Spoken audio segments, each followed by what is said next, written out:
वेदा पीलीभीत के उस गांव में जा पहुंचे थे जिस गांव में वो कल्ट रहता है। वो कल्ट जो एक शैतान की पूजा करता है और जिस शैतान का खास सेवक है मिडनाइट मैन। उस गांव में आते ही मुखिया जी से वेदा को यह पता चला कि पिछली रात एक रिपोर्टर आया था जिसने यहां पर हो रहे एक रिचुअल को अपने कैमरे में कैद किया। गांव वालों ने उसे तो मार दिया और उसका कैमरा तोड़कर एक कुएं में फेंक दिया जिसमें वो पूरी फुटेज अभी भी ठीक ठाक थी। ये वेदा के लिए एक बहुत खास सबूत था, एक पुख्ता सबूत जो यहां पर हो रहा है वो सबको दिखा सकते थे। उन्हें किसी न किसी तरह इस कल्ट को खत्म करना था और वो भी बिना अक्षराज की मदद के। वेदा अभी भी पूरी तरह से रिकवर नहीं हुए थे। खैर, शाम हो चली थी। वेदा जो कि विश्राम के नाम से इस गांव में रह रहे थे, गांव में बस यहां वहां घूम रहे थे जब उन्हें गांव का एक शख्स मिलता है जो एक पत्थर पर जोर जोर से अपना सर पटक रहा था। वेदा उसे देख उसके पास गए और उसे रोकते हुए पूछने लगे, क्या हुआ भाई साहब, आप ठीक तो है ना? अपना सर आप पत्थर पर क्यों पटक रहे हैं? जिस पर वो शख्स गुस्से से बोला, अबे पागल है क्या, तुझे दिखता नहीं?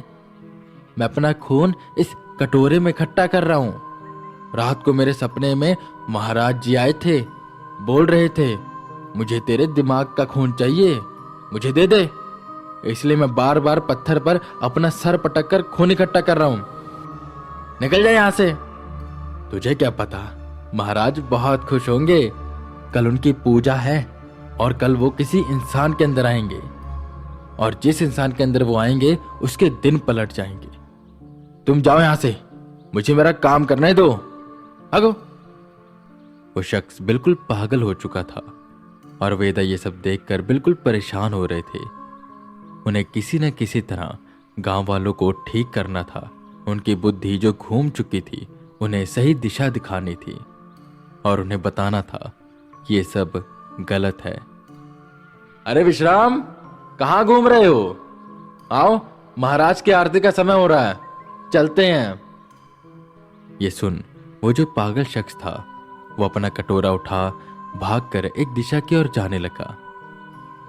वो एकदम से आगे की ओर कदम रखते हैं कि एक धूल का झोंका तेजी से उनकी ओर आता है और उनकी आंखों में पड़ता है। आंखों में धूल पड़ने की वजह से वो थोड़ा सा लड़खड़ा जाते हैं और उनका पैर जमीन पर पड़े एक पत्थर से टकराता है जिससे वो नीचे गिरे। और नीचे गिरने की वजह से जहां पर वो आदमी अपना सर पटक रहा था वहां पर जाकर वेदा का सर लग गया और वेदा बेहोश हो गए। बेहोश कहना भी पूरी तरह से ठीक नहीं है।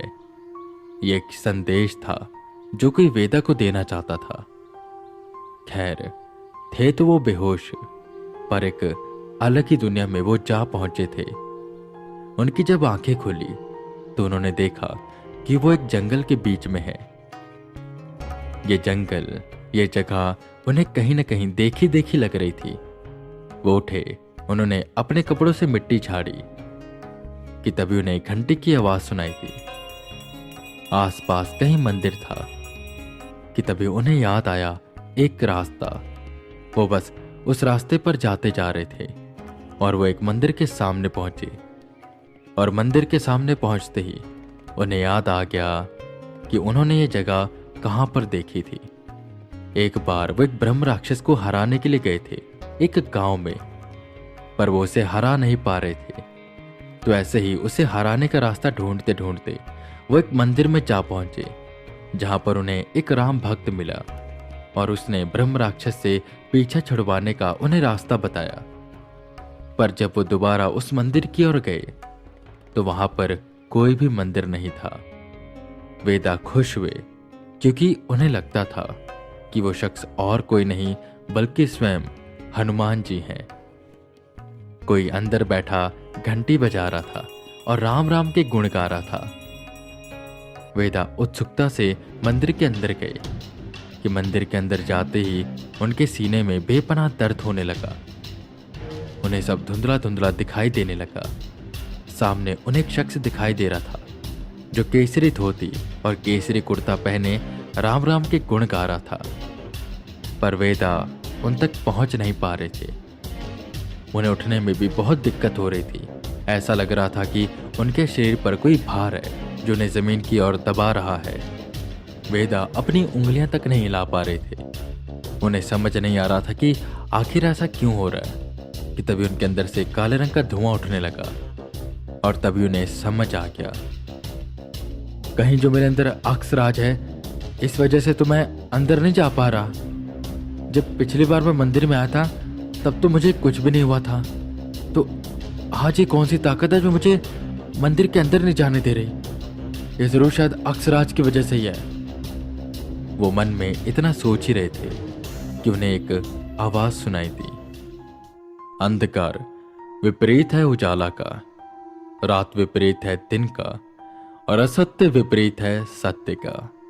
ठीक वैसे ही अशुद्धता विपरीत है शुद्धता का। और जो व्यक्ति शुद्ध होता है अपने विचारों से, अपने कर्म से, अपनी आत्मा से, वही प्रभु के पास जा सकता है। जो मनुष्य अंदर से अशुद्ध हो गया हो, जो स्वार्थी हो, वो कभी भी प्रभु के पास नहीं आ सकता। यहां तक कि प्रभु की भक्ति पाने का भी उसे कोई अधिकार नहीं है। और वेदांत तुम अशुद्ध नहीं थे, पर ना जाने क्या हो गया कि मानसिक रूप से तुम अशुद्ध हो गए हो। तुम्हें आज मेरे समीप आने के लिए रोका जा रहा है। तुम तो केवल हनुमान चालीसा के पाठ से ही और प्रभु राम का नाम लेकर मनुष्यों को दुख पीड़ा से दूर करते थे, और आज ऐसा क्या हो गया कि तुम्हें बुरी ताकतों का सहारा लेना पड़ रहा है। याद करो वेदांत, याद करो, केवल मेरे प्रभु का नाम इतना शक्तिशाली है कि अक्सराज जैसे 100 ताकतों को मिट्टी में मिलाते। और वेदांत तुम प्रभु के नाम को ठुकरा कर एक शैतान का सहारा ले रहे हो। तुम मेरे भक्त हो और मैं मेरे भक्तों का ध्यान रखता हूं, उनकी रक्षा करता हूं। मेरा कोई मन नहीं था कि मैं यहां पर आऊं और तुम्हें समझाऊं, पर तुम मेरे प्रिय भक्त हो और तुम्हारा उद्देश्य कोई बुरा नहीं है। तुम सबका भला चाहते हो और शायद इसीलिए कहीं ना कहीं तुम्हारा मन विमर्श हो गया इन सब चीजों के लिए। मैं यहां पर आया हूं तुम्हें एक चेतावनी देने। शुद्धता के रास्ते पर आ जाओ, समय है अभी, और इस जगह से निकल जाओ। जो काम करने आए हो उसे करो।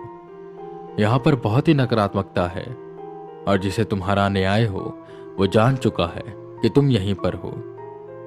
और हां वेदांत, मुझसे अपेक्षा मत रखना, अपितु हमने तुमसे अपेक्षा रखनी छोड़ दी है। कर्म तुम्हारे अच्छे हैं, विचार अच्छे हैं, तुम सबका भला चाहते हो, इसलिए मैं भी तुम्हें समझा रहा हूं। वेदा, पंडित वेदांत मिश्रा बन जाओ। वेदा की रूह रोने लगी। ये सुन वो पश्चाताप के गहरे समुद्र में डूबने लगे।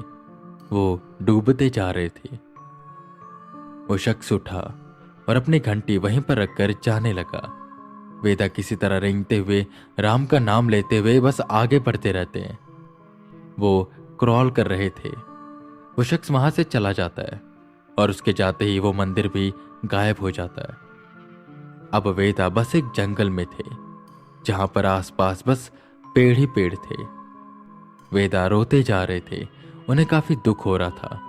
उन्होंने अपने रास्तों को बदल लिया था और आत्माओं से लड़ने के लिए गलत का सहारा ले लिया था, पर वो भी कहीं ना कहीं पूरे तरीके से गलत नहीं थे। वो कुछ कर नहीं सकते थे। तभी उन्हें सामने एक घंटी दिखाई दी और उसी घंटी के साथ एक केसरी रंग का कुर्ता था और सफेद धोती, एक गमछा जिस पर राम राम का नाम लिखा हुआ था। वेदा की आंखें भर आईं। उन्होंने उसे सीने से लगाया। उन्हें पता लग गया कि उन्हें बस ये आखिरी मौका मिला है ये सब चीजें ठीक करने का, और वो अब जानते थे कि उन्हें क्या करना है कि एकदम से उन पर पानी पड़ा और वो उठे। सामने गांव के सभी लोग खड़े थे। उसी में मुखिया जी भी थे जो वेदा को काफी चिंतित नजरों से देख रहे थे। अरे विश्राम, ठीक तो हो ना?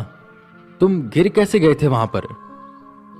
जिस पर वेदा यहां वहां देखते हुए कहते हैं, अरे मुखिया जी, वो आंखों में मिट्टी पड़ गई थी, कुछ दिखाई नहीं दिया और ठोकर लग गई तो गिर गया। सबने उन्हें मना किया चलने से और कहा कि वो आराम करे, और वो सब चले गए आरती करने उस शैतान की। और एक बात थी जो मुखिया जी ने बताई, शैतान आज ही आएंगे किसी इंसान में। हालांकि उन्हें कल आना है, पर कोई ऐसी चीज है जिसकी वजह से उन्हें आज ही आना पड़ रहा है, और विश्राम शायद ये मिस कर देगा। पर कोई बात नहीं। वेदा मुस्कुराई और सबको जाने दिया। सबके जाते ही वो खड़े हुए, अपना बैग खोला तो उसमें केसरी कुर्ता, सफेद धोती, घंटी और गमछा पड़ा हुआ था। वेदा समझ चुके थे कि उन्हें अब क्या करना है। राम काज लगी तव अवतारा, सुनते भयु पर्वताकारा, कवन सुकाज कठिन जग माही, जो नहीं होत तात तुम पाही। मेरे प्रभु, मैं नहीं हारूंगा। जैसे आपने लंका जलाई थी, मैं इस गांव को जलाऊंगा। यहां पर रहने वाले सभी राक्षसों को सजा दिलवाऊंगा। मुझे किसी भी अक्षराज की जरूरत नहीं है। मेरे प्रभु का आशीर्वाद ही मेरे लिए सब कुछ है। इतना बोल उन्होंने अपने बैग में पड़ा चंदन निकाला और उसे माथे पर लगाया और खड़े हुए। अब वो तैयार थे एक युद्ध के लिए, युद्ध जिसमें उन्हें लड़ना था मिडनाइट मैन और शैतान से।